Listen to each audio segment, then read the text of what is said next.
Okay,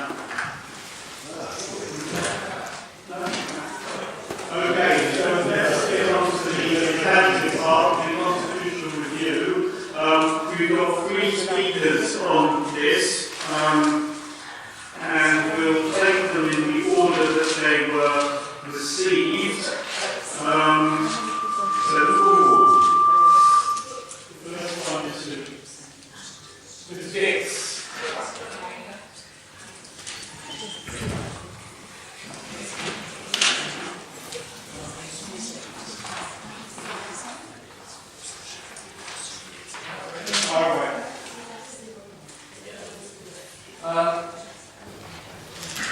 The amendment proposed will reduce democracy in Barnet.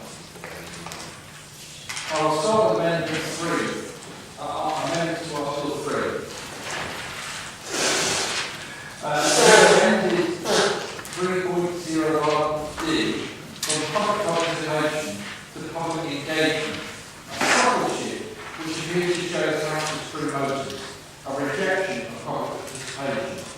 The rest of the paragraph seems to contradict the public changes you are making elsewhere in the Constitution.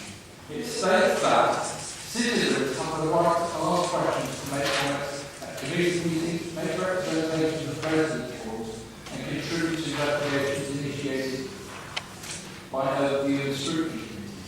However, other amendments we're seeking to introduce tonight will stop residents asking questions at overview and scrutiny committee meetings and make it even more difficult to ask questions at residents' forums.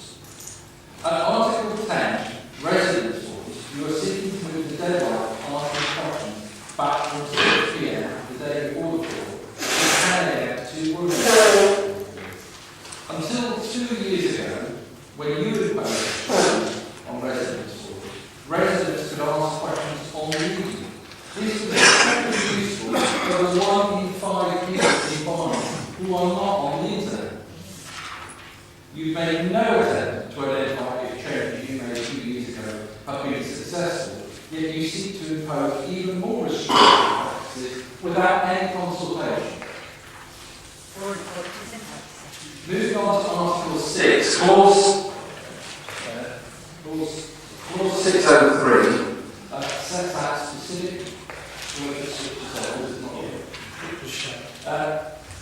sets out specific functions of overview and scrutiny committees, including the requirement to consider and implement mechanisms to encourage and enhance community participation in policy development. Indeed, Mr. Craig Cuber's statement at the Judicial Review last week said that one of the goals of overview and scrutiny was to amplify the voices and concerns of the public.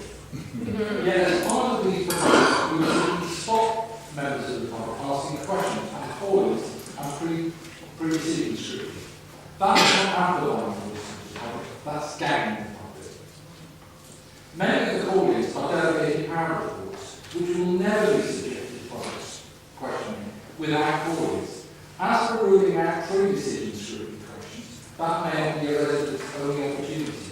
And that's because Clause 5.1 of public participation rules specifically excludes the public asking questions on any matter which has been subject to a decision at any committee in the previous 6 months. And that rule was used to prevent me from asking questions on a post-decision scrutiny review in December 2010. And on that occasion, it's only thanks to the common sense of Councillor Rayner, who agreed to suspend public participation rules that enabled me to ask my questions.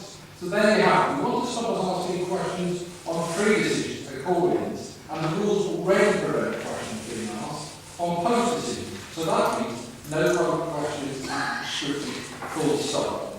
The latest proposal said one very clear signal, and that's you want to eliminate public participation in Barnet. 2 years ago, you ignored the views of the public and pushed ahead with the draconian restrictions to residents' orders. They are now in their death throes, and you want to fill them permanently. With no outlet to question the council. 1 minute left, Mr. Dix. With no outlet to question the council in residents' rooms, this may have led to more public questions being asked at overview and scrutiny. So your response is to give our participation in those meetings too. Perhaps that ensures will lead to far more FOI requests. In summary, these amendments seem to be an incredibly ill-timed response, considering the events that took place last week in the Royal Courts of Justice. Legal challenge increasingly looks like the only way that residents can get their questions answered. Please think very carefully before agreeing to these amendments, as in time they may prove to be disruptive and a very costly error of judgment.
So, what I'm saying is, I think it's all very well for us to give comments, but actually sometimes asking quite probing questions. I asked some probing questions on the NSCSO contract, which no scrutiny member had asked. So why did I not have responses? And actually, I think they helped a number of members of my committee inform their questions, because I saw it on later on in the meeting when some of those issues were picked up, issues around redundancy. So I think they are very helpful. I think you've got to look at this and say, are the public a useful resource, or are they an adversary? I'd like to think you would think of us as a useful resource to help inform the debate. I get the sense that increasingly we're seen as an adversary. And I think that inevitably is disastrous for everyone. Public managers. That's interesting. This is happening. I just want to ask you something else. Did you accept that formal meetings, not just the other meetings, for example, as a councillor, I get lots of emails asking me questions. I will ask you for the time you can get asked questions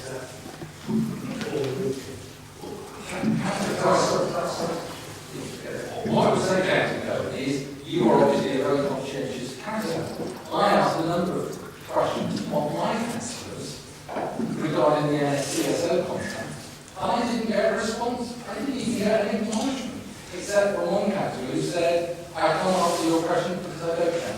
Now, it comes back to what are we supposed to do if we don't get answers, even when you ask?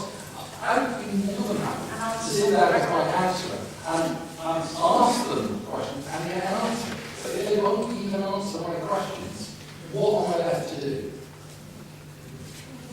just conceptually being all over then, across the house, every day, So you're saying this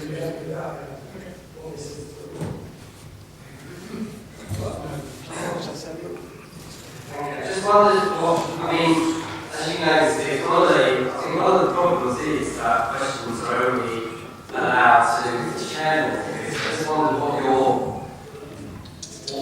take on that is, and how, you know, and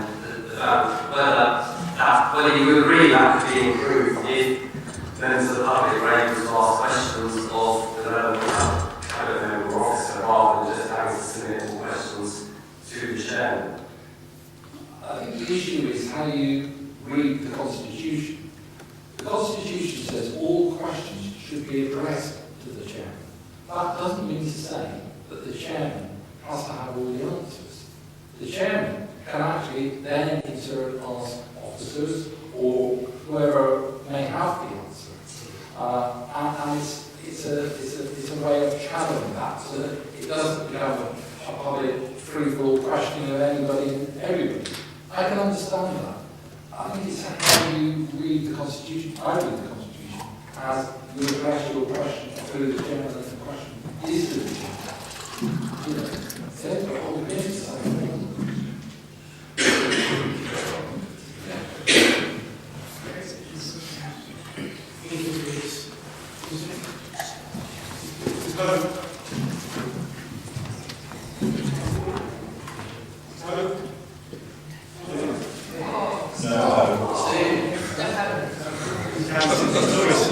No.